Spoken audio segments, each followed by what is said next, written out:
Hey guys, Tony here. So I did get a request from a lot of people, people asking about AMD. Again, I'm in the bathroom, so if you guys hear my voice being a little echoey, that's basically what it is. Um, but I didn't start it from scratch this time on the AMD chart, just because I do think that right now, it was more of like a quick sentiment, right? I just want to give you guys a quick analysis of what I think AMD is actually going to do in the next couple of days. So as far as why I think it's been kind of trailing down from the highs of what, almost touching about $100.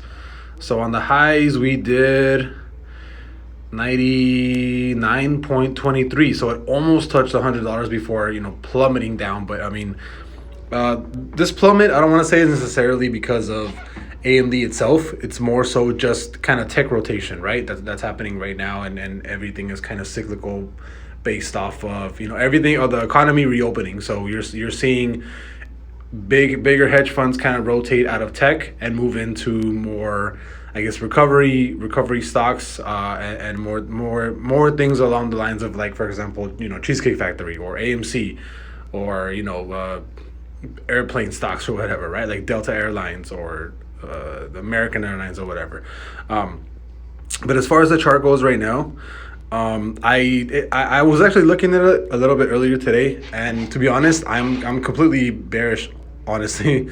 I mean, just looking at it from a long ways standpoint, we're super bearish on the MACD as well, so stochastic, and also on the ADX, which is actually something I just recently started using just for the strength of trends. So I will be adding the ADX indicator to my technical analysis, just to kind of give you guys like an insight of how strong a trend actually is right now.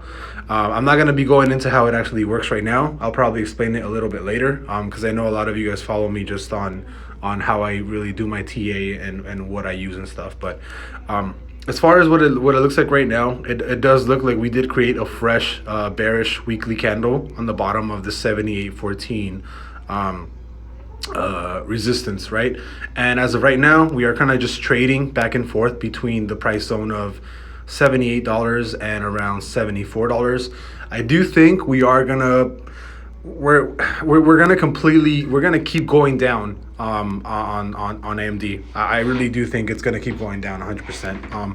On the day chart, you guys can see on the MACD, it hasn't really passed over the zero line, and it hasn't really, every single time it's crossed over on the bullish side, you see how it kind of generally goes up, hits previous support or resistance, and then just shoots all the way back down, right?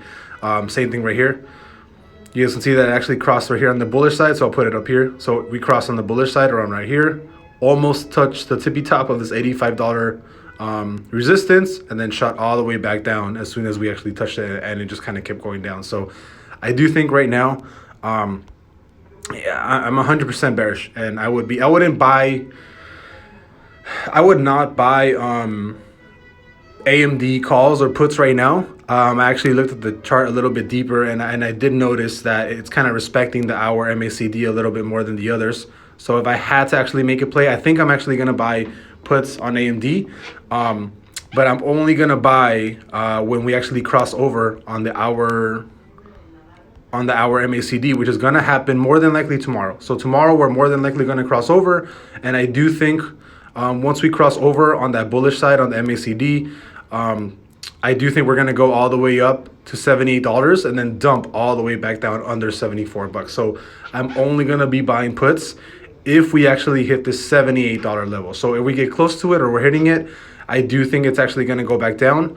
And I'm probably only going to buy as soon as it reaches this kind of level right here, because on the bigger time frame charts, it does look like we're going down. You can see on the 4-hour here, it's just been a consistent downtrend ever since like the top of the $80 price range all the way down to 76. So I think, and it's tried to break a couple of times. You guys can see it try to break the bear towards the bullish side, didn't do it. Try to break on the bullish side, didn't do it. March 29th. And again, today, try to break on the bullish side, and it didn't do it. So I'm going to give you guys the most likely scenario that's going to happen. And I know that a lot of you guys like when I actually draw these out or give you guys scenarios. So I think the more than likely scenario is that tomorrow we're probably going to retest the $78 resistance. But I'm like I said, I think I'm 100% bearish. I do think that this is exactly what's going to happen. So I'm not going to give a scenario two. Usually I give a scenario for like a bearish side and then a bullish side. But I do think that what's going to happen, I do think we're gonna retest this top part of the $78 level. We're more than likely gonna bounce. We're gonna rebound off that and go all the way down to $74, and then potentially, if tomorrow or by the end of this week we do break, we do break the $74 level, and then we create a brand new candle, a brand new bearish candle in this section right here. I do think that the next stop is gonna be down to $56 because everything right now looks 100% bearish. Even on the ADX, the trend is looking super, super strong right now. So there's no reason. It's actually trailing upwards, right? So it's getting stronger, which means that as soon as we do retest on the $78 level, if the trend is still strong, 100%, I'd say buying puts is the way to go on AMD.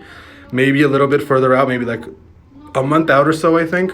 The really bad part is though, that I noticed is that there is no resistance or support in between this. So if we do cross under the $74 level, I do think we're going to drop all the way down to $56, which is pretty, it's kind of like on the scary side, right? And I think there was a gap. I think I actually saw a gap here.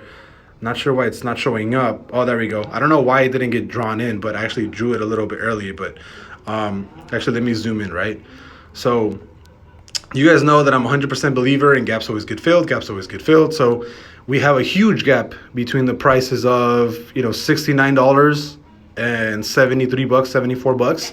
There's a huge gap right there that needs to get filled. And there's another gap that needs to get filled between the $62 mark and the $63, $64 mark. So 100%, it does look like we're going down to fill those gaps. And I do think once we actually create a bearish candle and we close on the bottom of this $74 price mark, I do think we're going to go all the way down to $56. And I'm probably going to be buying puts more than likely tomorrow, about a month out, because I do think that's when it might play out. But it looks like the drop happened, or actually this rise happened as soon as we crossed over. It took us about 9 days to make this complete bullish move all the way up to 74, and I think it's actually going to go down a lot faster than that. So I do think that at least buy your puts out to maybe a month out. I always recommend buying them at least a month out because that's when I buy them for. But yeah, I think it's going to go down, fill these gaps, and I do think there's a really, really strong chance that we're going to go down to $56. So I'll see you guys later.